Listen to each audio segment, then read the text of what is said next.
So we'll head over to Chirp 2, Matt Poitras being back with the Boston Bruins. And you just alluded to Elias Lindholm and his usage. They said that Potsy will play on the second line with Coyle and Marchand until they are potentially late in a game with a lead. And then Elias Lindholm will go back to that line to play. Why? Because it goes back to the accountability thing and the veterans not held to the same standards as the rookies. The rookies are held to a different standard. Poitras can't be out there in late game situations because God forbid he makes a mistake and they give up a goal, where Marchand's done it and was benched. Pasternak's done it. Lindholm's done it. Coyle's done it. Frederic's done it. Lowry's done it. They've all done it. But for some reason, the young forwards are held to a different standard than everyone else. And it doesn't make any sense at all. It's part of the reason they won't give Merkulov a sniff or Lysell a chance. I don't understand it. And we'll get into it later because their player development sucks. It sucks ass. It's awful. And if I was a young player, I would think twice before I signed with the Bruins. As a free agent, as a, street free agent. If you're a college free agent, yeah, you look at Georgii Merkulov, you're like, get fucked. Yeah. Sorry, John. I'm telling the Bruins to piss off. I'm not coming here if I'm a young player because they won't give you an opportunity unless you're a defenseman. Then Sweeney is all, fully engorged, ready to fucking let the young defenseman, do whatever they want. Lowry's out there turning the puck over every other game, for fuck's sake. And it's perfectly fine. But, if you're a forward, you can't do that. Forwards can't get away with it. They have like a bias against young forwards. So I don't know what the answer is there, but it doesn't make any sense for the development long term. How is he ever going to be any good in late game situations unless you give him some late game situations? Is Poitras, when he's 5 or 6 years into his career, every time the Bruins get a lead late in the third, going to get benched? Even if he's a second line center putting up 60 points, he's going to get benched because can't do it. Can't do it in late game situations. We got to put Elias Lindholm out there because we paid him fucking $8 million a year to do nothing other than win faceoffs and be defensively responsible. That's a fucking joke. Sorry, John. Sweeney needs to answer for that. That's shitty. That's a shitty contract and a shitty way to develop young guys. Now, you know what? Never mind. I'm going to save that one for one of the later chirps. Okay. What are your thoughts on Poitras overall since he's been back up? Has he given you anything to be mad about, anything to be happy about, or just kind of milquetoast?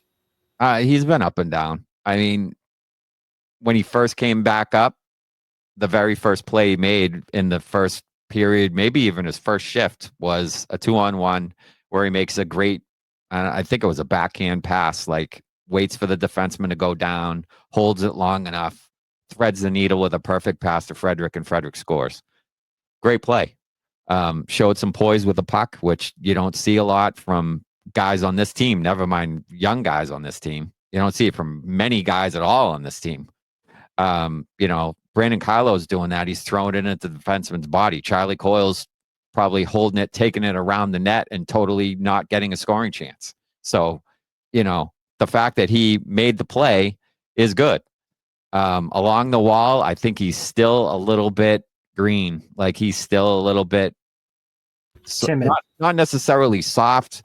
Timid. And I don't know if he's even timid because he'll go in there, but he just gets ragdolled around. Like he's just not strong enough. He needs to put on some muscle to be able to battle on the walls, because he'll go in there and he's smart enough to use positioning sometimes if he's not getting thrown around, to kind of position himself between the defense and the puck and come out of there with it. Like, but he still gets thrown around. John Beecher was the same way early in his career. Now it's kind of different. Yeah.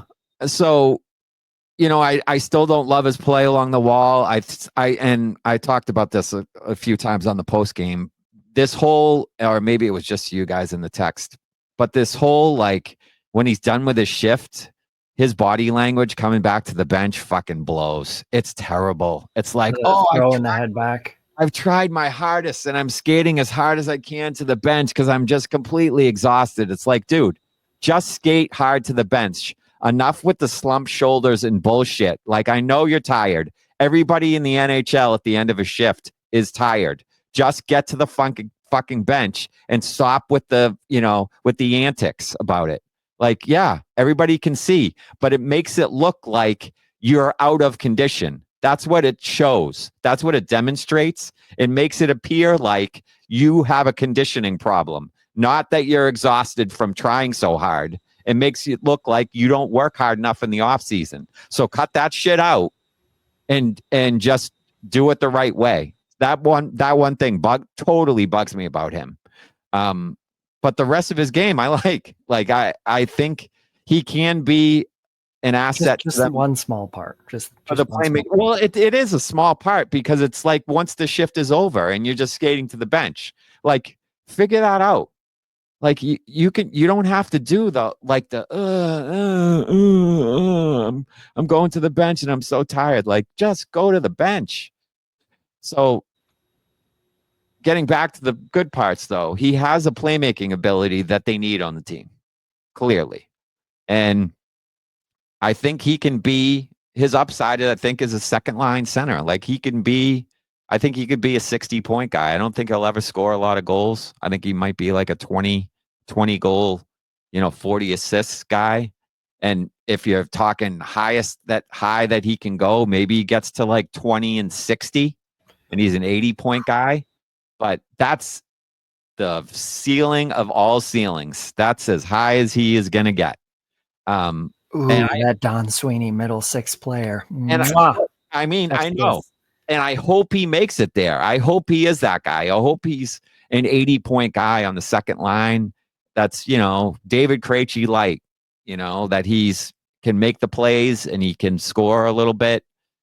And I think, clearly they need that. But they have to also be able to give him the responsibility. Let him do it.